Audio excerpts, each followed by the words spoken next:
Il est bon de louer, il est bon de nous réjouir dans le Seigneur. Vous pouvez vous asseoir.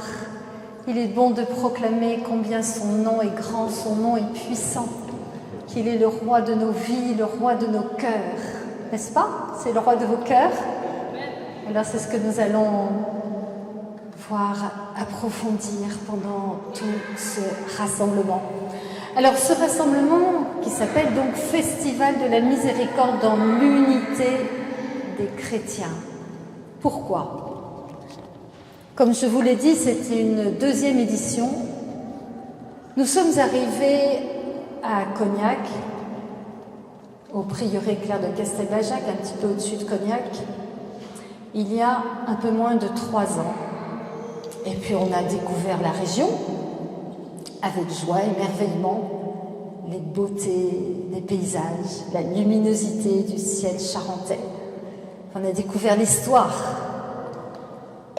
Et l'histoire nous a interpellés. L'histoire a fait monter dans notre cœur une souffrance.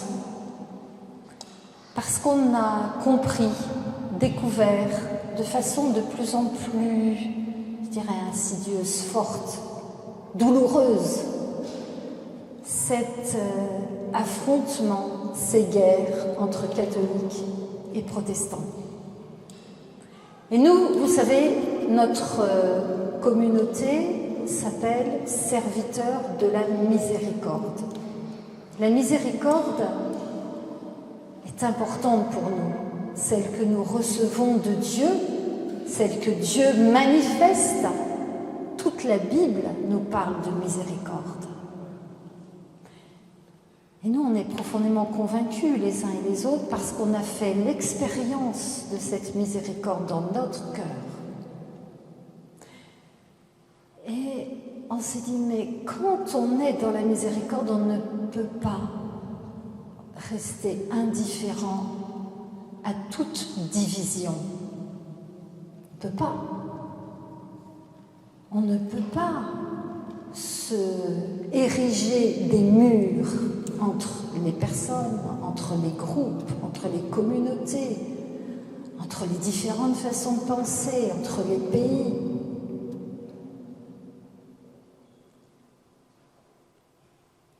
Dans la miséricorde de Dieu, le monde trouvera la paix et l'homme le bonheur. C'est ce que Saint Jean-Paul II a déclaré. Et nous en sommes profondément convaincus. Dans la miséricorde de Dieu, le monde trouvera la paix. Et donc, de relire l'histoire de la Charente-Maritime, les environs, eh bien, nous avons eu cette conviction intérieure que le Seigneur nous invitait à organiser un événement, un festival de la miséricorde avec nos frères et sœurs d'autres communautés, d'autres confessions, exactement, et de confessions protestantes. Alors, il y a plusieurs dénominations, des évangéliques, etc. Pour prier ensemble, pour proclamer la paix là où il y a eu la division, proclamer l'amour, renverser les montagnes. Et donc, c'est pour cela que l'année dernière, nous avons eu ce premier festival de la miséricorde dans l'unité des chrétiens avec cette parole qui nous a porté. La miséricorde exagère, elle va toujours plus loin, ce qui était une parole du pape François. Et cette année, on a prié pour ce festival de la miséricorde, c'était à l'automne, qu'on s'est dit, bon, allez, on reprend parce que il faut continuer. Le Seigneur nous appelle à poursuivre cet amour, cette réconciliation, cette entente, cette rencontre. Et on a demandé une parole au Seigneur. Et on a reçu dans le deuxième livre des Chroniques, au chapitre 7, verset 14, peut-être un verset que vous connaissez. En tous les cas, il était sur tous nos flyers. Donc si vous avez reçu un flyer, vous avez dû le voir, le lire, n'est-ce pas? Vous l'avez lu? Et donc, on a voulu qu'il apparaisse sur cette bannière.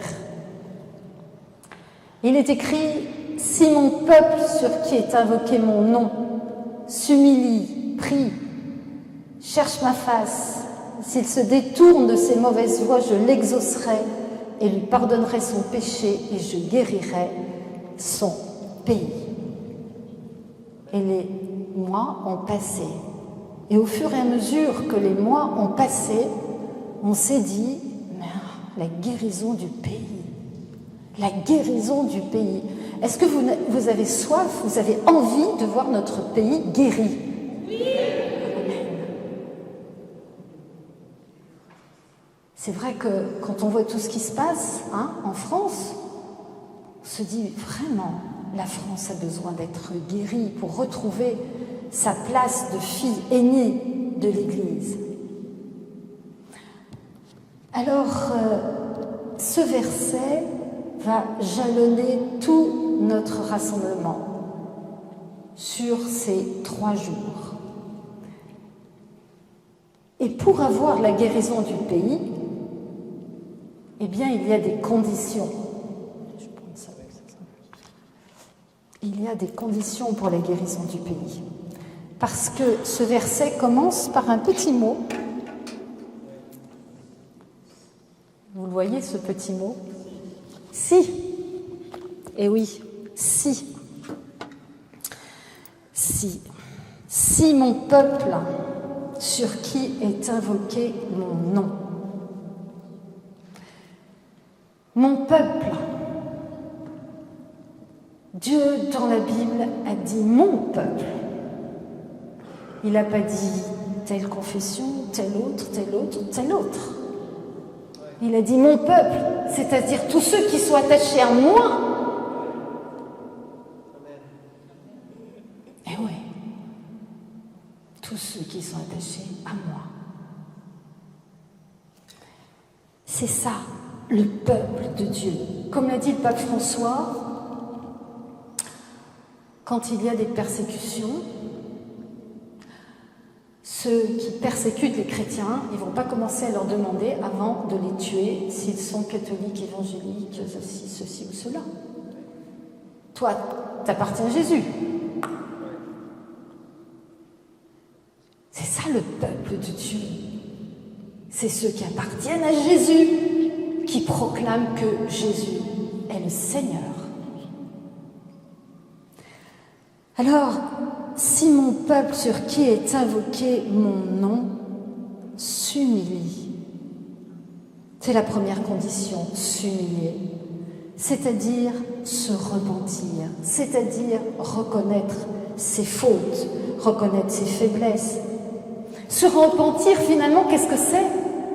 Eh bien, c'est invoquer la miséricorde. Oui, Père, je reconnais que j'ai péché. Oui, je reconnais que j'ai mes faiblesses, mes pauvretés, mes misères, malgré mes bonnes volontés. Je veux me repentir. Quand on juge les autres, ça bloque notre compassion. Donc, il nous faut nous repentir, nous humilier, c'est reconnaître notre péché, le confesser, implorer sa miséricorde pour avoir les mains propres et le cœur pur. D'ailleurs, c'est ce que nous dit le psalmiste. C'est la condition. Qui peut monter sur la montagne du Dieu très haut? Eh bien, seul celui qui a les mains propres et le cœur pur. Celui qui ne livre pas son âme au mensonge, qui ne jure pas pour tromper. Le cœur pur, Jésus dit, heureux les cœurs purs, car ils verront Dieu. Amen. Alors, s'humilier, confesser ses péchés, précédé de la repentance, c'est-à-dire de la prise de conscience de son péché. C'est l'Esprit Saint qui nous convainc de pécher. C'est l'Esprit Saint qui nous donne soif de la miséricorde.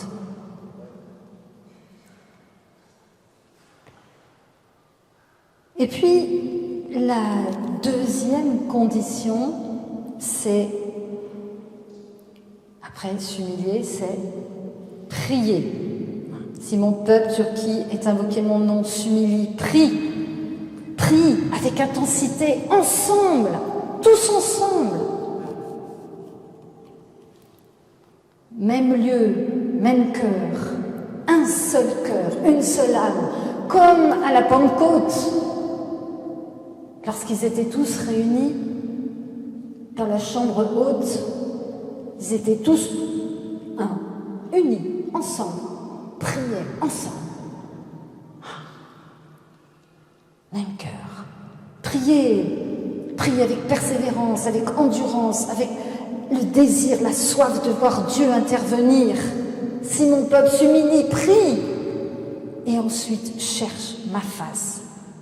C'est-à-dire chercher vraiment à rentrer dans la présence de Dieu. Chercher à, être rempli de connecter avec Dieu profondément, en nous, avec les autres aussi. Cherche ma face, cherchez. Qui cherche, trouve, dit Jésus. Cherchez d'un cœur sincère. Et s'il se détourne de ses mauvaises voies, ça veut dire être déterminé dans le bien, dans le bon, être déterminé dans l'amour, c'est-à-dire abattre les jugements, abattre les condamnations, abattre tous ces raisonnements qui peuvent remplir nos têtes et qui fait qu'on met de la distance avec l'autre. Revenons au cœur, dans notre cœur, parce que c'est dans notre cœur que le Seigneur veut déposer sa miséricorde pour qu'on sache et qu'on apprenne à aimer comme lui nous aime.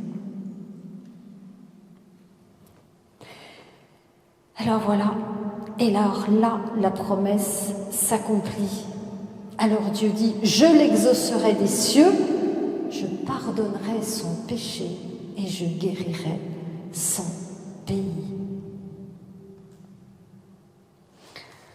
Alors voilà, c'est tout le programme de notre festival de la miséricorde. Alors, certains m'ont dit, mais pourquoi festival? Festival, c'est fête. Oui, fête. Mais la miséricorde, elle a tellement de facettes que quand on s'approche d'elle, c'est une fête. Parce que on peut l'approcher de tellement de façons. Elle se manifeste de tellement de façons. Elle est incommensurable, cette miséricorde. Donc quand on commence à la célébrer, quand on commence à lui demander d'intervenir, eh bien elle se manifeste de tellement de façons. Par la guérison intérieure, la guérison de nos blessures, la guérison de nos souffrances, la guérison de la mémoire, la guérison physique, par la paix, par la joie, par le renouvellement profond de notre être tout entier, par notre résurrection intérieure où on reprend goût à la vie, parce que Dieu nous a appelés à être des vivants pour lui, à nous réjouir de notre vie, de la vie avec lui.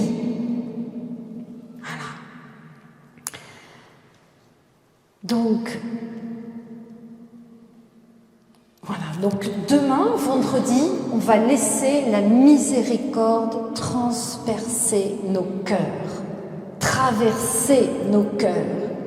Et puis, samedi, eh bien, après avoir reçu, la guérison du cœur, de l'âme, de notre passé, de nos blessures, de tout ce qui va se passer demain, vendredi, eh bien, on va demander au Saint-Esprit de venir nous renouveler puissamment.